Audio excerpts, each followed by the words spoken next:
नमस्कार, इस समय आप लाइव तस्वीरें देख रहे हैं राष्ट्रीय सचिव बिहार कांग्रेस प्रभारी वीरेंद्र सिंह राठौड़ के निवास स्थान से, जहां पर आज हम बहुत सारे ऐसे मुद्दों पर चर्चा करेंगे जिसको लेकर बहुत सारे लोग जो है लॉकडाउन के समय में काफी ज्यादा परेशान नजर आ रहे हैं। और सबसे इंपॉर्टेंट चीज जो यहाँ पर है वो है स्कूल फीस, जिसको लेकर अब नए रूल्स बना दिए गए हैं कि जो भी पेरेंट्स स्कूल फीस नहीं भरेंगे उनके बच्चों का जो है स्कूल से नाम भी काटा जा सकता है। इसको लेकर आपकी क्या कुछ राय है, आप भी कमेंट करके जरूर से जरूर बताना। और इसी के साथ साथ और भी बहुत सारे मुद्दे जो कि लॉकडाउन के दौरान काफी ज्यादा परेशान कर रहे हैं लोगों को, उस पर भी हम खास बातचीत करने वाले हैं। आज वीरेंद्र सिंह राठौड़ जी हमारे साथ मौजूद है, पर उन्हीं से जानते हैं। जी सर, क्या कुछ बताना चाहेंगे? अगर स्कूल फीस की बात की जाए, नई सरकार जो है कहीं ना कहीं स्कूल के जो प्रिंसिपल है, स्कूल एडमिनिस्ट्रेशन जो है उनके सामने झुकती नजर आ रही है। एक और चीज अब सामने आई है कि अगर स्कूल फीसेस नहीं भरी जाएंगी तो बच्चों का स्कूल से जो है नाम भी काटा जा सकता है। तो क्या कुछ कहना चाहेंगे? देखिए, ये बहुत बड़ी समस्या ख़ास तौर पे मिडिल क्लास के लिए पूरे हरियाणा के अंदर उत्पन्न हुई है। लॉकडाउन के पीरियड के दौरान हर एक व्यक्ति ने कैश की कमी की समस्या को झेलने का काम किया है। और 3 महीने के पीरियड के दौरान जिस तरीके से इकॉनमी की हालत रही है और कैश क्रंच लोगों के पास रहा है, कांग्रेस पार्टी का और मेरा हमेशा से ये मानना रहा है कि इस लॉकडाउन के पीरियड के दौरान स्कूल फीस की मांग करना और स्कूल फीस देने के लिए माँ बाप के ऊपर जोर डालना निश्चित रूप से एक अपराध है। और सर, लेकिन अगर हम स्कूल एडमिनिस्ट्रेशन के बारे में सोचते हैं, उनको भी आगे जो है स्कूल के जो टीचर्स हैं, जो भी स्टाफ है, उनको पे करना होता है। जो नहीं तो फिर यही है ना कि स्कूल टीचर्स जो है वो जॉब छोड़ जाएंगे। जब भी ये चीज़ सेटल डाउन होंगी, जब भी स्कूल खुलेंगे, फिर जाकर स्टाफ को लेकर प्रॉब्लम्स आएंगी। देखिए, 20 लाख करोड़ का आर्थिक पैकेज की घोषणा माननीय मोदी जी ने की है। तो मेरा ऐसा मानना है कि स्कूलों को भी, प्राइवेट सेक्टर के स्कूलों को भी सरकार की जिम्मेवारी बनती है कि वो इकोनॉमिक मदद उन तक पहुंचाए, और ताकि बच्चों के माँ बाप के ऊपर इस पीरियड के दौरान जो स्कूल ना जाने की वजह से जो दबाव, नाजायज़ दबाव बन रहा है, वो दबाव ना बने। सरकार ने जो ये गाइडलाइंस परसों इशू की हैं, मैं समझता हूँ कि ये बिल्कुल सरासर मिडिल क्लास के लिए, बच्चों के पेरेंट्स के साथ सरासर नाइंसाफ़ी है, और इसको तुरंत प्रभाव से वापस लिया जाना चाहिए और रद्द किया जाना चाहिए। तो सर का कहना है कि जो परसों ये गाइडलाइंस जारी की गई है सरकार द्वारा, कहीं ना कहीं जितने भी बच्चों के पेरेंट्स हैं उनके लिए काफी ज्यादा मुश्किलें जरूर बढ़ने वाली हैं, क्योंकि अगर अब आप अपने बच्चों की स्कूल फीसेस नहीं भरते हैं तो आप लोगों के बच्चों का जो नाम है वो स्कूल से काटा जा सकता है। वहीं अगर और चीजों की हम बात करें, लगातार आप लोग देख रहे हैं हरियाणा में स्पेसिफिकली, अगर करनाल की हम बात करते हैं, लगातार पॉजिटिव केसेस बढ़ते नजर आ रहे हैं। परसों हमने देखा 15 पॉजिटिव केसेस थे, कल हमने देखा 17 परसों थे, कल 19 पॉजिटिव केसेस थे, आज फिर से जो है 5 पॉजिटिव केसेस सुबह आए, 7 बाद में आए, 12 पॉजिटिव केसेस आज आए हैं। लेकिन 90% इनमें से जो पॉजिटिव केसेस होते हैं वो जो है दिल्ली की उनकी ट्रैवल हिस्ट्री बताई जाती है। लेकिन फिर भी दिल्ली बॉर्डर्स को आखिरकार सील अभी तक क्यों नहीं किया जा रहा है, अपने आप में एक बड़ा सवाल जरूर है। इसी पे भी बातचीत करते हैं। जी सर, इस पे क्या कुछ कहना चाहेंगे? आपको क्या कुछ रीजन लग रहा है कि पहले जब पॉजिटिव केसेस कम थे, दिल्ली बॉर्डर्स को प्रॉपर सील किया हुआ था, अब जिस तरीके से पॉजिटिव केसेस लगातार बढ़ रहे हैं और 99% केसेस जो होते हैं उनकी ट्रैवल हिस्ट्री दिल्ली की बताई जाती है, आखिरकार फिर भी दिल्ली बॉर्डर्स को सील क्यों नहीं किया जा रहा है? देखिए, कोरोना महामारी को टैकल करने के लिए हरियाणा सरकार की नीति पूर्ण रूप से फेल रही है। जिस समय केसेस कम थे उस समय लॉकडाउन था, और जब केसेस की भरमार देश में बढ़ी, लाखों की तादाद में केस हुए, इन्होंने एकदम से अनलॉकडाउन कर दिया और ट्रैवलिंग स्टार्ट करा दी गई। आज दिल्ली के अंदर भारी संक्रमण कोरोना का है, दिल्ली बुरी तरीके से ग्रसित है। हम लगातार इस मांग को उठा रहे हैं कि हरियाणा से अब जो पेशेंट्स की संख्या की वृद्धि हो रही है वो दिल्ली से जो पेशेंट्स की ट्रैवल हिस्ट्री या अन्य राज्यों से ट्रैवल हिस्ट्री है उसकी वजह से हो रही है। लगातार हमारी सरकार से डिमांड है कि आप दिल्ली बॉर्डर्स को सील करें, परंतु सरकार दिल्ली बॉर्डर सील करने के लिए बिल्कुल तैयार नहीं है।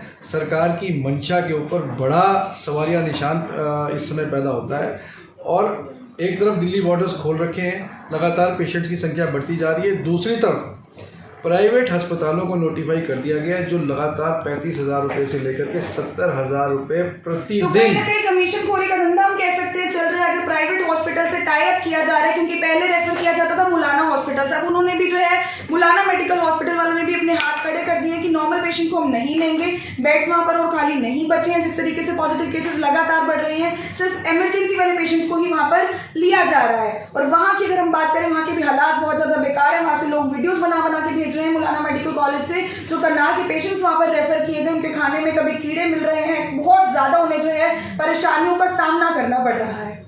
देखिए, ये बड़ा सवाल है, सरकार चुप्पी क्यों साधे हुई है? क्यों दिल्ली बॉर्डर्स को सील नहीं किया जा रहा?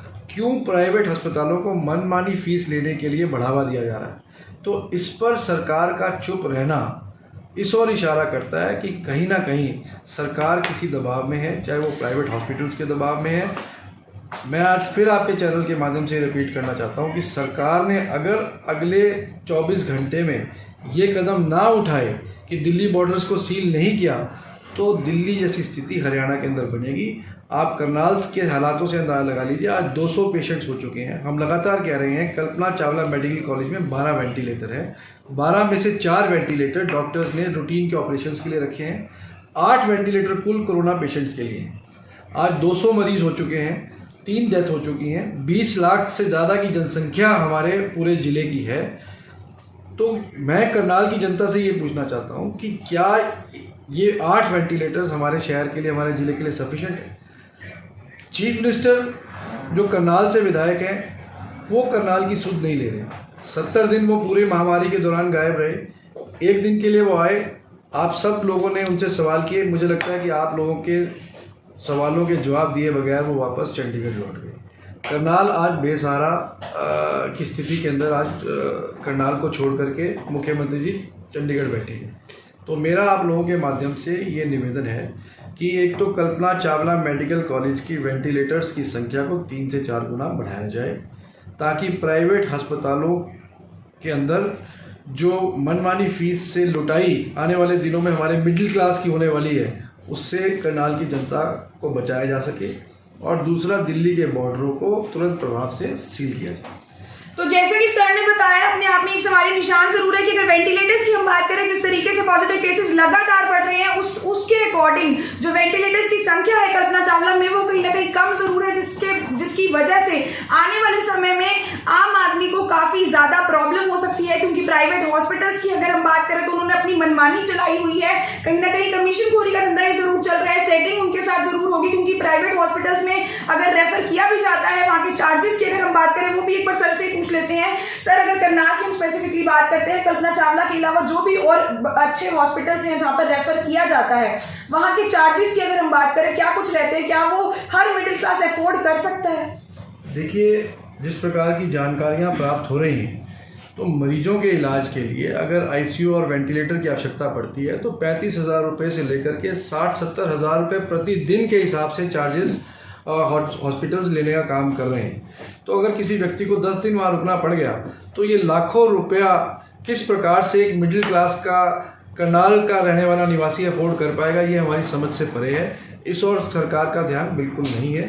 तो मुझे लगता है कि करनाल की जनता को लुटने के लिए करनाल के विधायक ने पूर्ण रूप से छोड़ दिया है। हरियाणा सरकार ने हाथ खड़े कर लिए हैं। मेरी पुनः आपसे रिक्वेस्ट है कि हरियाणा सरकार इस ओर ध्यान दे, करनाल के विधायक इस ओर ध्यान दे, नहीं तो जनता एक बड़ा आंदोलन मौजूदा विधायक के खिलाफ खड़ा करने के लिए मजबूर हो जाएगी। इस वीडियो को ज्यादा से ज्यादा शेयर जरूर कीजिएगा, क्योंकि ये जो भी प्रॉब्लम्स हम डिस्कस कर रहे हैं, ये आप लोगों से ही रिलेटेड है, सिर्फ हमारे फायदे की बात नहीं है।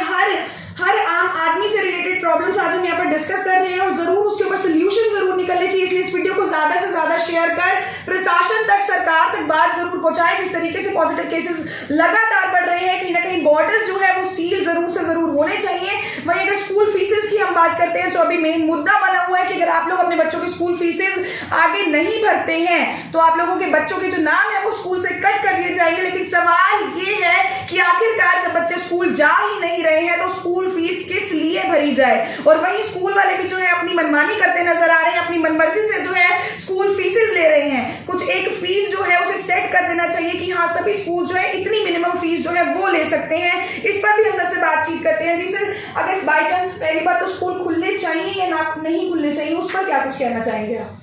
देखिए, सबसे पहला इंपॉर्टेंट इशू है बच्चों की सेफ्टी। हमने लगातार इस बात को उठाया। पहले सरकार जुलाई के अंदर स्कूल खोलने जा रही थी, हमने लगातार दबाव बनाया। तो दबाव में आने के बाद माननीय मुख्यमंत्री जी ने बयान दिया कि अगस्त के महीने के बाद हम लोग स्कूल को खोलने का काम करेंगे। सबसे पहला सवाल ये उठता है, आज पेरेंट्स के मन में एक बड़ा डर है कि इस एपिडेमिक के चलते बच्चों को अगर स्कूल भेजेंगे तो उनकी जान माल को खतरा हो सकता है। सरकार की जिम्मेवारी बनती है कि पहले पेरेंट्स के मन में से इस डर को दूर करें। अब सवाल उठता है कि डर कैसे दूर? तो सरकार की ये जिम्मेवारी है कि वो प्रिवेंशन ऑफ इस एपिडेमिक से बचाव के लिए, मैं कहता हूँ कि चाइल्ड सेफ्टी फ्रॉम एपिडेमिक एक कानून सरकार को तुरंत प्रभाव से बनाना चाहिए। उस कानून के तहत गाइडलाइंस ले डाउन की जानी चाहिए। उन गाइडलाइंस को स्ट्रिक्टली फॉलो करवाना चाहिए हर प्राइवेट स्कूल से। और जब तक प्राइवेट स्कूल्स उस कानून के अनुरूप अपने आप को बदलाव ना कर लें बच्चों की सेफ्टी को लेकर के, तब तक बच्चों को स्कूल भेजना सेफ नहीं है। तो मतलब आपका ये कहना है कि प्रॉपर गाइडलाइंस के बाद जो है स्कूल ओपन कर देने चाहिए? निश्चित रूप से। आप हरियाणा के शिक्षा मंत्री जी का बयान देखिए, उन्होंने कहा कि स्कूल खोलने से पहले हम 4 स्कूल के अंदर टेस्ट करेंगे और टेस्ट करने के बाद अगर वो मॉडल ठीक लगा तो हम उस मॉडल को फॉलो करेंगे। मेरा ये कहना है कि बच्चों को आप एक टेस्ट के रूप में नहीं देख सकते, बच्चों के ऊपर आप एक्सपेरिमेंट नहीं कर सकते कि बच्चों को पहले आप स्कूल भेजेंगे। सर, लेकिन कहीं ना कहीं पढ़ाई बच्चों की काफी ज्यादा डिस्टर्ब हो रही है, क्योंकि अब हमें कोरोना के साथ जीना सीखना होगा। ये चीज तो है नहीं कि हाँ 1-2 दिन में ठीक हो जाएगी। तो उसके अकॉर्डिंग इसीलिए तो एक्सपेरिमेंट्स की बातें की जा रही है कि पहले टेस्ट किया जाएगा, अगर वो कामयाब चीज होती है तो उसे अप्लाई किया जाएगा। देखिए, टेस्ट बच्चों के ऊपर नहीं किया जाना चाहिए। उनका कहना था कि हम टेस्ट के रूप में एक मॉडल तैयार करेंगे, बच्चों को भेजेंगे, अगर टेस्ट कामयाब हो गया तो ठीक है, नहीं तो फिर हम दूसरी नीति के ऊपर चल रहे हैं। ये दर्शाता है कि सरकार के पास कोई क्लैरिटी नहीं है। सरकार में बैठे हुए मंत्री और मुख्यमंत्री जी, इनको नीति बनाने का अनुभव नहीं है। सरकारें ठोस नीतियों से चलती हैं, एक्सपेरिमेंटों से नहीं चला करती कभी भी। अगर सरकार चलानी है तो ठोस पॉलिसी लेकर के आनी होगी, सरकार चलानी है तो ठोस कानून बनाने होंगे। अब 2 महीने का पीरियड निकल चुका है, क्यों हरियाणा सरकार ने अभी तक prevention from epidemic child safety act का निर्माण क्यों नहीं किया? 2 महीने किया जाना चाहिए था, परंतु उस ओर सरकार का ध्यान नहीं है। जितने विधायक इन्होंने वहाँ विधानसभा में बिठा रखे हैं, आधे से ज़्यादा कुछ और ही काम करने में लगे, उनका फोकस लॉ मेकिंग की तरफ नहीं है। तो मेरा आपसे निवेदन है कि हरियाणा सरकार थोड़ा जागरूक तरीके से और रिस्पॉन्सिबल मैनर के अंदर अपना बिहेवियर बनाए, ठोस कानून बनाए, ठोस नीति बनाए, ताकि हरियाणा की और करनाल की जनता को राहत मिले।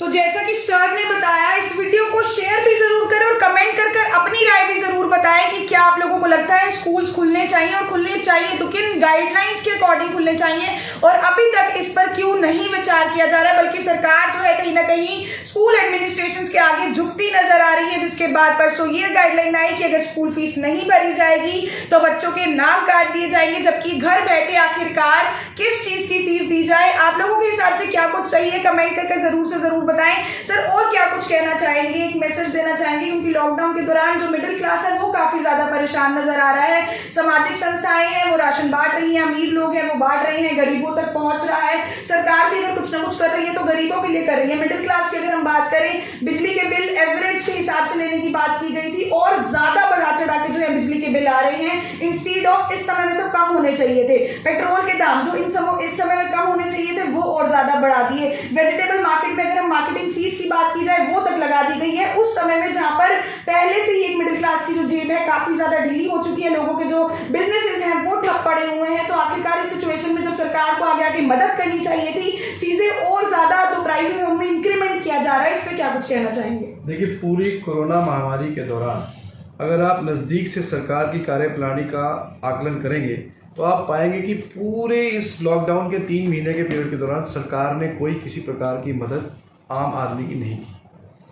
कोई दवाई का डिस्ट्रीब्यूशन सरकार के द्वारा नहीं किया गया, कोई जागरूकता अभियान सरकार के द्वारा नहीं चलाया गया। करनाल के समाज सेवी लोगों ने आगे बढ़ कर के करनाल के लोगों को संभालने का काम किया। मैं समाज सेवी संस्थाओं का धन्यवाद आप लोगों के माध्यम से करता हूँ। सरकार इस मामले में पूर्ण रूप से फेल हुई।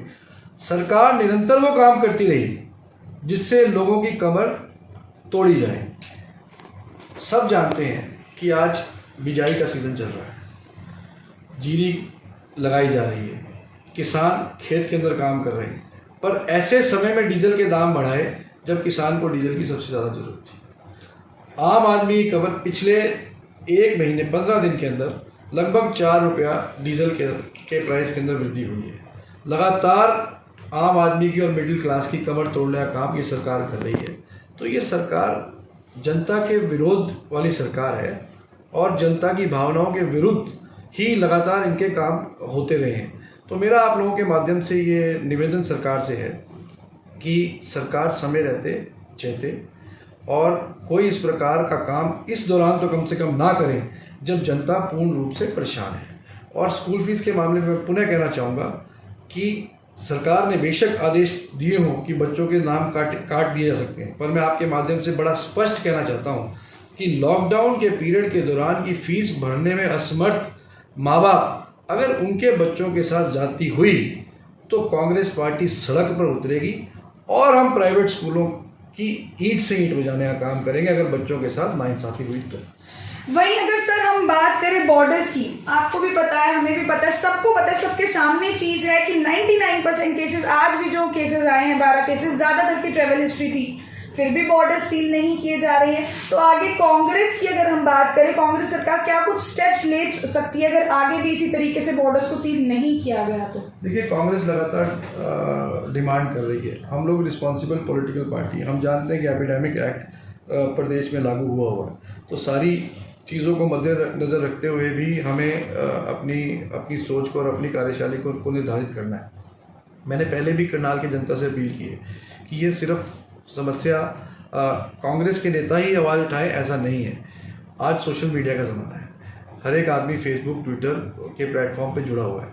मेरा आपके माध्यम से करनाल की जनता से ये निवेदन है कि वो अपने अपने सोशल प्लेटफॉर्म के ऊपर आएँ और आकर के सरकार को कम से कम ये अपील करें कि दिल्ली और हरियाणा के बॉर्डर्स सील होने चाहिए, करनाल के अंदर वेंटिलेटर्स की संख्या बढ़ाई जानी चाहिए। कम से कम ये 2 अपील तो करनाल की जनता कर ही सकती है। तो मेरा ये मानना है कि अगर सरकार इस तरफ ध्यान नहीं देगी तो जनता निश्चित रूप से एक बड़ा आंदोलन आने वाले दिनों में खड़ा करेगी और कांग्रेस पार्टी जनता के साथ है। तो ये थे हमारे साथ वीरेंद्र सिंह राठौड़ जी, जिन्होंने बताया किस तरीके से अगर वेंटिलेटर्स की बात की जाए वो भी काफी ज्यादा कमी करनाल में नजर आ रही है। इस वीडियो को ज्यादा से ज्यादा शेयर कर प्रशासन सरकार तक जरूर से जरूर पहुंचाए और दिल्ली बॉर्डर्स को भी सील करने की यहाँ पर बात की गई। वहीं अगर हम प्राइवेट स्कूल की फीसेस की बात करें, जैसा कि सर ने बताया कि अगर किसी के भी बच्चे का नाम कटता है तो वो इसके विरोध में जरूर आगे खड़े हो सकते हैं। आप जैसे आम लोगों की ये समस्याओं पर आज हमने डिस्कशन की। इस वीडियो को शेयर करना बिल्कुल भी मत भूलिएगा। लाइव तस्वीरें आप देख रहे थे मेरे यानी नीरा वाटा के साथ टिप टॉप हरियाणा पर।